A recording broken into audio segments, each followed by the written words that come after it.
اللہ کی رضا خوشنودی کے لیے جب بھی تمہیں شیطان بھرگلائے تو اپنے انداز سے اس کو مارنا اور شیطان کے قریب آنے مت دینا اور ان کاموں میں کبھی رکاوٹ بننے مت دینا۔ آج یہ شیطانی وسوسہ ہمارے معاشرے میں ایک دوسرے سے لڑائی ہو گئی تو برسوں تک یہ نفرت چلتی رہتی ہے۔ کوئی سوچتا ہے میں تو بڑا انسان بن گیا ہوں، عہدے میں بڑا ہوں، پاور میں بڑا ہوں۔ یاد رکھیے اللہ تعالیٰ قرآن مقدس میں ارشاد فرماتا ہے تلک الایام نداولها بین الناس، یہ دنوں کو ہم پلٹتے پلٹتے رہتے ہیں۔ آج آپ کی باری ہے تو کل کسی اور کی باری ہوگی۔ کسی پر گھمنڈ نہیں کرنا چاہیے۔ دنیا میں کوئی چیز باقی نہیں رہنے والی ہے۔ اللہ تعالیٰ ہر چیز پر قادر ہے۔ ایک پل میں اللہ چاہے تو دنیا کو کیا سے کیا بنا دے۔ اللہ تعالیٰ قرآن مقدس میں ارشاد فرماتا ہے کل من علیہا فان ویبقى وجہ ربک ذو الجلال والاکرام، پوری زمین پر جتنی چیز ہے سب کو فنا ہونا ہے، باقی رہنے والی ذات صرف اللہ کی ہے۔ تو گھمنڈ غرور کی اس بات پر اگر آپس میں نفرت ہے اس کو مٹائیے اور آپس سے ملیے۔ یہ اپنے اندر کیفیت تعلیمت دیجیے کہ میں بڑا ہوں، یہ سمجھیے کہ آپ کا ایمانی جذبہ نہیں، ایمانی گول نہیں ہے، یہ شیطان کا وسوسہ ہے۔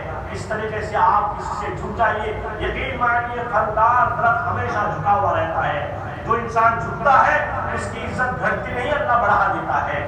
اس طریقے سے میاں بیوی کا لفڑا ہو، بھائی بھائی کا جھگڑا ہو، پڑوسیوں کا جھگڑا ہو، یا اس طرح دینی کام میں کرنے کا کوئی بھی اس طرح سے رکاوٹ میں آئے تو سمجھ جائیے شیطان ہمیں ورگلا ہے۔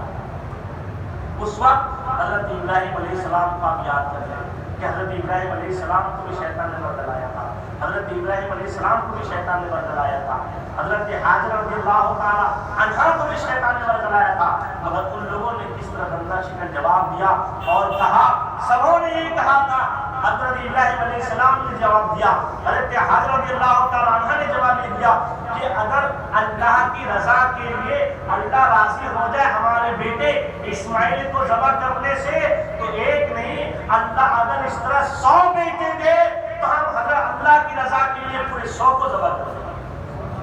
اور حضرت اسماعیل علیہ السلام کا جواب سنیے، انہوں نے یہ کہا تھا اے مردود تو بڑا شیطان لگ رہا ہے، اگر اللہ کی رضا ہے کہ میرا باپ مجھے ذبح کرے تو کون ہوتا ہے پاس ڈالنے والا، لیکن ایک جان نہیں، اللہ اگر اس طریقے سے ایک بار دی کرے 100 بار مجھے جان بخشے تو اللہ کی رضا کے لیے میں 100 جانوں کو قربان کرنے کو تیار ہوں۔ یہی جذبہ ہے قربانی کا اور یہی مقصد ہے، یہ چیز ہونی چاہیے۔ دینی کام میں شیطان کی رکاوٹ آئے نہ آئے، ہم جو بھی کام کرنا چاہیں، مان لیجیے رات کو اٹھنا ہے آپ کو تہجد کے لیے یا اور فجر کی نماز کے لیے، شیطان کہے گا اس وقت تو ٹھنڈا موسم ہے، رات تو گرمی میں گزر گئی، پھر سورج نکل جائے گا، اس وقت تو نیند لے لو۔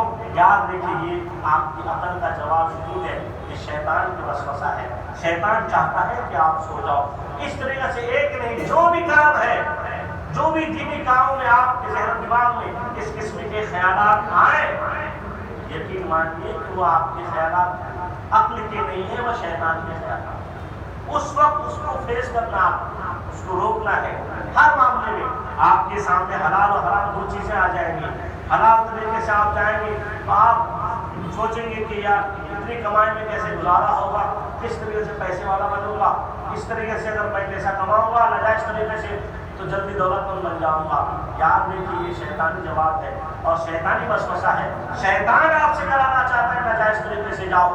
یاد رکھیے اللہ والے جو چین و سکون کی زندگی گزارے یہ حلال کھانے والے تھے، حلال پر گزارا کرنے والے تھے، انہیں نہ کسی چیز کا غم تھا نہ خوف تھا، سکون کی زندگی بسر کر رہے تھے۔ اور یاد رکھیے جنہوں نے ناجائز طریقے سے دولت جمع کی، ناجائز طریقے سے اکٹھا کیا، وہ دنیا میں بھی بے چین اور بے قرار رہے اور اضطراب کی زندگی بسر کیے اور قبر میں جھلستے رہیں گے اور جہنم کی آگ میں جلتے رہیں گے۔ حلال طریقے سے شیطان آپ کو نہ جانے کس طریقے سے کہاں کہاں آپ سے کام کروانے کی کوشش کرے گا، کیونکہ شیطان نے تو وعدہ ہی کیا اللہ تبارک و تعالیٰ سے، جب اس نے اللہ تبارک و تعالیٰ نے اس کو جنت سے ہمیشہ کے لیے نکال دیا تو ابلیس نے اللہ سے عرض کی کہ خدا میں نے جتنی عبادتیں کی ہے کہ میرے سجدوں کے اگر مجھے زمین پر بچھا دیا جائے تو ایک سجدے کی جگہ باقی نہ رہے، اس کا معاوضہ مجھے کیا ملے گا؟ اللہ نے فرمایا کیا چاہے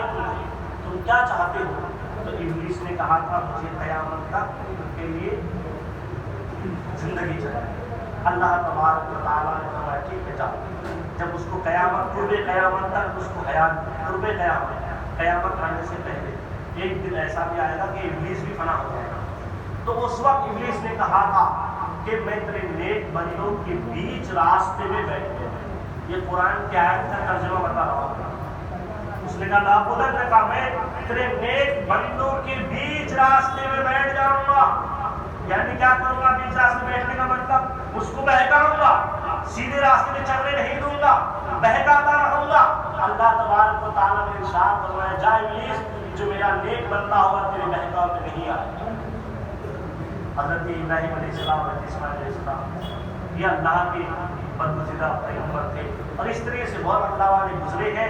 آج بھی ہے کہ شیطان بہکانا چاہتا ہے مگر شیطان کامیابی حاصل نہیں کر پاتا ہے, کامیاب نہیں ہو پاتا ہے. اللہ تبارک و تعالیٰ نے یہ بھی کہا کہ اگر تیرے بہکاؤ میں کبھی میرا کوئی بندہ آ جائے تو اگر وہ سچی توبہ کر لے گا تو میں اس کی ساری خطاؤں کو معاف کر دوں گا. یہ خدا کا اعلان ہے. یقیناً ہم سے خطائیں بھی ہوں گی, ہم سے غلطیاں بھی ہوں گی کیونکہ انسان ہے. انسان کے اندر خطا کرنے کی طاقت اللہ نے نفس عقل دونوں چیز دی ہے. لیکن اس کا مطلب یہ نہیں کہ اللہ نے ہمیں نفس دیا ہے تو ہم گناہ کرتے چلے جائیں. سدھر اللہ تبارک و تعالیٰ کی بارگاہ میں توبہ کرنی چاہیے. اور اب ہم کو یہ سمجھنا چاہیے کہ قربانیوں کے ذریعے سے کہ ہمیں شیطان کو کس طریقے سے ہمیں ناکام کرنا ہے اور شیطان کو ناکام بنانا ہے اور ہمیں اللہ کو کس طرح راضی کرنا ہے. آج ہمارے معاملات کو دیکھ لیجیے, ہمارے اندر قربانی کا کتنا جذبہ ہے. آپ شادی بیاہ کا معاملہ ہو, عرس کا معاملہ ہو, کسی دینی تہوار ہو, دینی پروگرام ہو اور خوشی کا موقع ہو, اس وقت ہم بتائیے ہم شیطان کو کتنی ترجیح دیتے ہیں. ہمارے رسم و رواج, ہمارے معاملات سارے اکثر و بیشتر ہمارے معاملات شیطان کے اشارے پہ ہوتے ہیں. شادی کا موقع ہے, اللہ نے اولاد سے نوازا, اللہ نے بچے کی اتنی حیات دی کہ آج وہ شادی کے لائق ہو گیا ہے. باپ کو اللہ نے خوشی کا دن دیا مگر بندہ اس وقت اللہ کو راضی کرنے کے بجائے شیطان کو راضی کرتا ہے. شیطان یہ کہتا ہے کہ آج تمہاری خوشی کا وقت ہے, اس میں ڈھول تاشی کا انتظام کرو اور طرح طرح سے خرافات کا انتظام کرو. جبکہ شریعت یہ کہتی ہے کہ اس وقت غریبوں کو کھانا کھلاؤ اور نمازیں پڑھو, اللہ کا شکر ادا کرو, جانی مالی اعتبار سے خدا کا شکر بجا لاؤ. عقل یہ کہتی ہے, شریعت یہ کہتی ہے, شیطان کہتا ہے ڈھول تاشے ناچ گانے سے خوشی کا اظہار کرو. اب بتاؤ ہم کیا کرتے ہیں؟ اب خود معاشرے کو لے کر کے اندازہ لگا سکتے ہیں کہ ہمارے اندر کون سا جذبہ ہے. اللہ تبارک و تعالیٰ قربانی کے ذریعے سے یہ جذبہ پیدا کرانا چاہتا ہے, ورنہ اللہ تبارک و تعالیٰ دنیا کے کسی بھی چیز کا محتاج نہیں. اللہ بے نیاز ہے. اللہ الصمد قل هو اللہ احد, اللہ الصمد, اللہ اکیلا ہے اور اللہ ہر چیز سے بے نیاز ہے. اللہ کو ہماری عبادت, ہمارے سجدے کی کوئی حاجت نہیں, کسی بندے کی عبادت کی کوئی حاجت نہیں. اللہ کی مخلوق اتنی ہے, یسبح للہ ما فی السماوات والارض, روئے زمین پر جتنی مخلوق ہے رات و دن سب اللہ کی تسبیح بیان کرتے ہیں. آپ کے ہمارے سجدے سے کیا ہونے والا ہے؟ یہ جتنی ہم کام عبادتیں کر رہے ہیں یہ صرف اور صرف اپنے لیے کر رہے ہیں, اسی لیے یہ اپنے لیے کر رہے ہیں. اللہ تبارک و تعالیٰ اپنے بندے سے غافل بندوں کو کتنے پیار سے اپنے قریب فرما رہا ہے. یا ایھا الانسان ما غرک بربک الکریم, اس بارے میں اللہ ارشاد فرماتا ہے جب بندہ بہک جاتا ہے, یہ سب سننے کے باوجود, جاننے کے باوجود انسان راہ راہ سے بہک جاتا ہے اور شیطان کے اشارے پہ چلتا ہے تو اللہ پیار سے بلاتا ہے, کتنے پیار سے. یا ایھا الانسان ما غرک بربک الکریم, تجھے کس نے اپنے کریم رب سے دور کر دیا ہے, کس نے تمہیں اپنے کریم اور مہربان رب سے دور کر دیا ہے. آ جاؤ توبہ کر لو اپنی خطاؤں سے, میں تمہاری ساری خطاؤں کو معاف کر دوں. وقت قریب, وقت دیکھیے موت کا وقت متعین ہے مگر کسی بندے کو نہیں معلوم کہ کب موت آئے گی. اسی لیے آپ اگلے پل کا انتظار نہ کرتے ہوئے جو اللہ دیا ہے اسی وقت کو غنیمت سمجھتے ہوئے ہم اپنے سابقہ خطاؤں سے سچی توبہ کر لیں اور ان قربانیوں سے اپنے اندر جذبہ پیدا کریں کہ اللہ تعالیٰ ہمارے اندر میں قربانی کا جذبہ عطا فرمائے, اور ایسا جذبہ کہ ہم اللہ کی رضا کے لیے ہمارے سامنے دنیا کی کوئی بھی چیز آ جائے وہ ہم پر غالب نہ آئے, ہمارے اندر, ہمارے دلوں جذبہ اپنا کرنا، یہ کیفیت ہونی چاہیے مومنوں کے اندر۔ اللہ تبارک و تعالیٰ ان قربانیوں سے ہمارے اندر قربانی کا جذبہ پیدا فرمائے۔ آمین و ما علینا الا البلاغ۔ السلام علیکم۔